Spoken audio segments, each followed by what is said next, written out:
Hello out there, welcome to Blue Pyrenees Estate. I'm Andrew Cooner, Chief Winemaker and CEO here at Blue Pyrenees, and welcome to the cellar door where I'm sitting with Simon McShane, our famous sales manager. And what are we talking today, Simon? Well, we're going to start with Blue Pyrenees Estate Chardonnay, but before we do that, Andrew, maybe just tell everybody, where is the Pyrenees? Yeah, good question that we get quite a lot at our events. The Pyrenees is a small wine region nestled between the probably more famous Grampians region and the Bendigo region. So we're in central Victoria, a little wine region based around the Pyrenees mountain range, and we at Blue Pyrenees Estate have a beautiful little amphitheatre sitting in the foothills of those Pyrenees ranges where we are right now. So we've been here since 1963. We started as Chateau Remy in a joint venture with the French brandy and cognac producer, but pretty much been table wine and sparkling wine specific since late 60s, early 70s, Andrew. What makes the Pyrenees, or specifically Blue Pyrenees, such a good place for you to create great wines?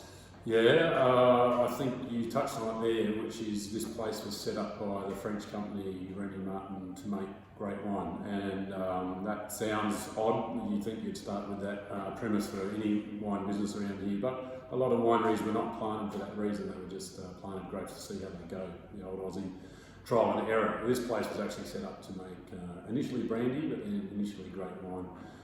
With a strong French influence. So we are a true estate in that European tradition, so that means we grow our own grapes, make our own wine, bottle our own wine, all here on site.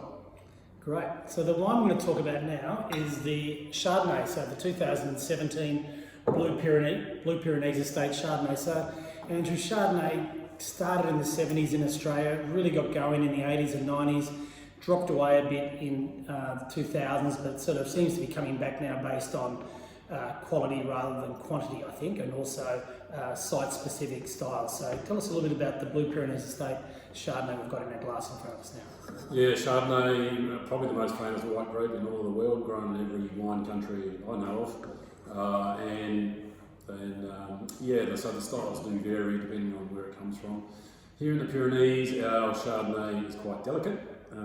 It's not a really strong flavoured Chardonnay, which we quite like, and it took us a little while to learn we need to match the winemaking to that. So the winemaking is also treads fairly carefully. So Chardonnays can be big and oaky and yellow and heavy and caramelised, but we tend to go the other way. So we've leaned towards the, let's call it the Chablis style. So earlier picked grapes, not so heavy in the alcohol, quite acidic. Natural acidity is very important to us. We tend to actually pick more on acidity than sugar these days.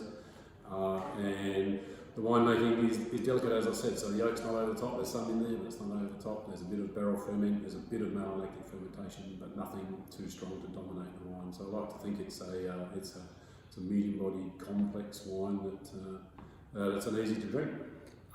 I must say, Andrew, it's got a lot of fresh fruit. Just you can see that lovely fresh melon and apricot and lovely floral characters as well. So it's not being dominated by oak, it's not getting dominated by alcohol, not getting attacked by tannin or acids, all those crazy things some wines do. This seems to be a lovely, food-friendly, person-friendly, easy to drink, delicious wine.